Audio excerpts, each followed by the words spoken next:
Hi everybody.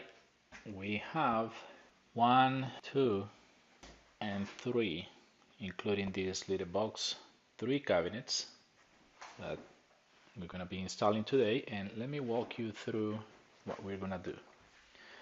Basically, what we have is this master bathroom, one, two, three cabinets that are gonna be the lowers. And after this, I'm gonna go ahead and figure these two towers and the frame.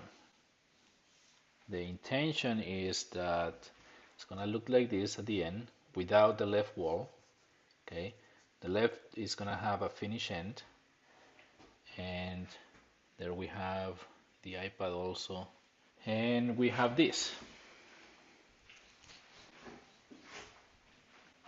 Okay, the main thing over here is two things. One is that I'm gonna be raising up the tuckix half-inch up from the floor because I'm gonna make it easier for the floor guys to install underneath the cabinets. So I'm gonna go up half-inch and they're gonna be able to slide their tile underneath those little feet. This is a cabinet that we already installed about a week, 2 weeks ago. Okay, so now is the time of this one. And then the other thing that I want to be doing is the drawings. They are calling for our new frame that is gonna hold the mirrors. It's calling for the frame to be the casing around the window. Okay, so then it becomes critical to find the center of the window, transfer the center line to the drawer, and then work from the center to the sides. That's what we have over here.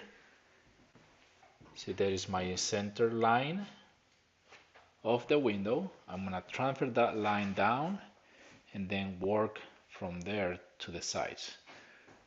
That's what we're gonna be doing. This is what we have so far.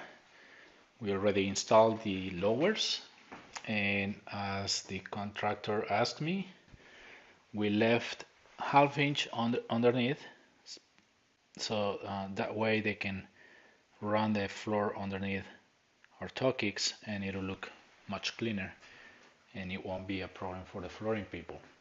Okay, now the next step is the drawing is asking for two towers, one, two, and a frame. This frame is gonna have a mirror right in front of the sinks, and also the same frame, the same material that we're gonna have is gonna serve as the window casing or the window molding. And the window is this existing window. Okay, so how do we do that? Well, they could have done it directly from the shop, right?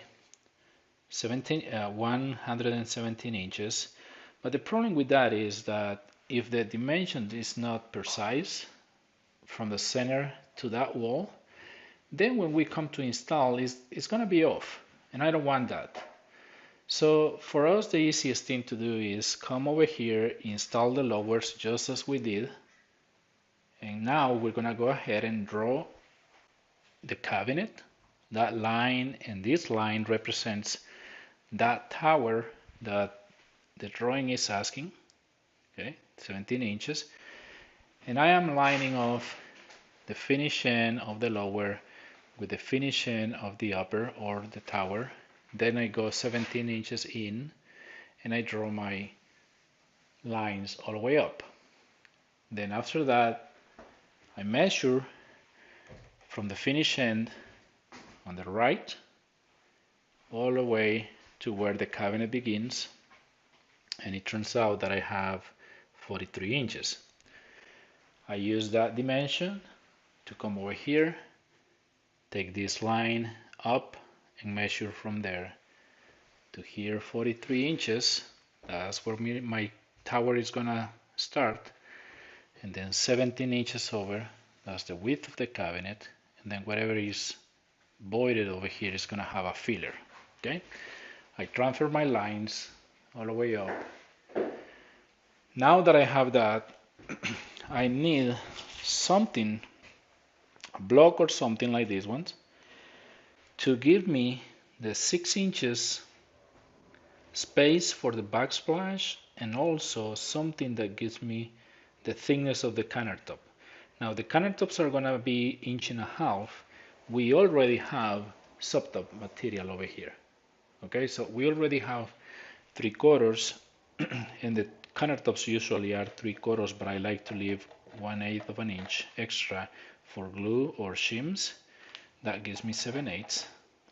So this piece over here, I'm gonna have it made 6 7/8. Okay, 6 7/8 blocks.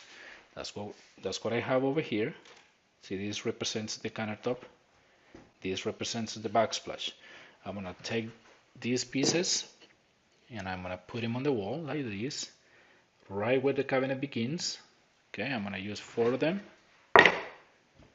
1, 2,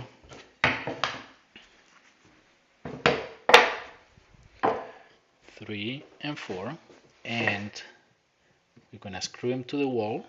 Those are just temporary while we do our template, and then on top of that we're gonna start building our template.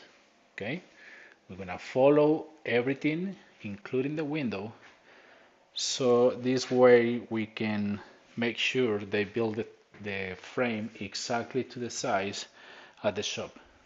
Okay, so I'm gonna go ahead and do that, and I'll show you the results on the following video.